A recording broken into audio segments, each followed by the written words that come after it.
دور جنگل کے پار ایک بہت ہی خوبصورت گاؤں ہوا کرتا تھا۔ وہاں پہ ایک لڑکا عاشم تھا جو کہ اپنے بیوی اور ایک بچے کے ساتھ رہا کرتا تھا۔ وہ اپنا فارغ ٹائم گاؤں کے پاس والے جنگل میں گزارا کرتا تھا اور شام کو گھر آ جاتا تھا۔ اس کے بیوی بچے اس کا انتظار کر رہے ہوتے تھے اور پھر رات کو سب اکٹھے بیٹھ کے کھانا کھایا کرتے تھے۔ عاشم پیشے سے ایک مزدور تھا اور وہ لوگ اکثر اپنا گزارا سبزیاں کھا کے کیا کرتے تھے۔ ایک دن جب وہ جنگل جاتا ہے تو دیکھتا ہے کہ ایک لکڑہارا درخت کاٹ رہا تھا۔ یہ دیکھ کے عاشم اس کو بولتا ہے، ارے بھائی، یہ تم کیا کر رہے ہو؟ درختوں کو بچانے کی جگہ تم ان کو کاٹ رہے ہو۔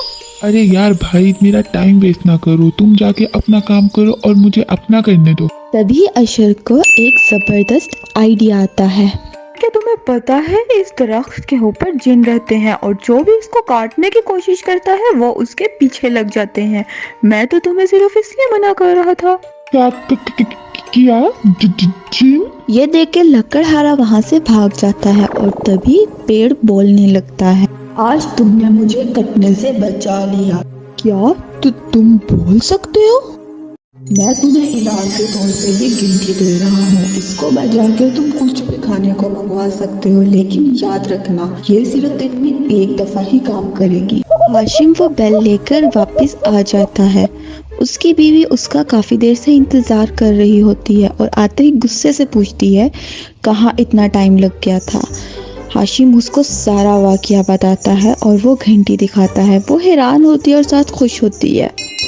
عاشم گھنٹی بجاتا ہے اور دیکھتے ہی دیکھتے ٹیبل پہ ایک کے بعد ایک کھانا آنے لگ جاتا ہے۔ یہ دیکھ کے وہ دونوں بہت حیران ہوتے ہیں۔ پھر پوری فیملی بیٹھ کے مزے سے سارا کھانا کھاتی ہے۔ اسی طرح کافی ٹائم گزر جاتا ہے۔ ایک دن اس کی بیوی کا برگر کھانے کا دل کرتا ہے۔ وہ گھنٹی بجا کے برگر منگوا لیتی ہے اور آرام سے کھا لیتی ہے۔ جب شام کو عاشر واپس آتا ہے تو وہ آ کے دیکھتا ہے کہ گھنٹی کہیں پہ بھی نہیں ہے۔ جب اس کی نظر پڑتی ہے تو گندے برتنوں پہ۔ اس کو بہت غصہ آتا ہے کیونکہ گھنٹی صرف دن میں ایک دفعہ ہی استعمال کی جا سکتی تھی اور آج کے دن وہ بنا کچھ کھائے غصے سے بھوکا ہی سو جاتا ہے۔ اگلے دن وہ غصے سے اپنے ساتھ ہی گھنٹی لے جاتا ہے اور سارا دن کام میں مصروف رہتا ہے۔